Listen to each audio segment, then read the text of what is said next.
Here is what you need to understand about the recommendation system. And here's the mindset shift that I use to explode my smaller channels. Something that you may get caught up on is that you're producing content for a very small subscriber base. This is not the case.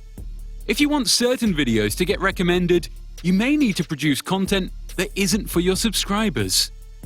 What do I mean by this? I mean, you need to produce content for those that aren't subscribed to your channel. If you know anything about videos that get recommended, the majority of the time, the viewers that are watching your channel aren't subscribed. Meaning that these aren't people that are already subscribed to your channel.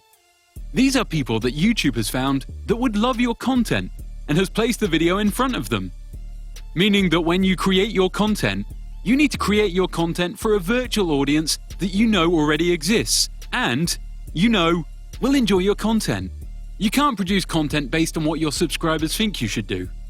You need to produce content based on what you think people will enjoy and based on what will appear good in the suggested feed and YouTube's recommendation systems.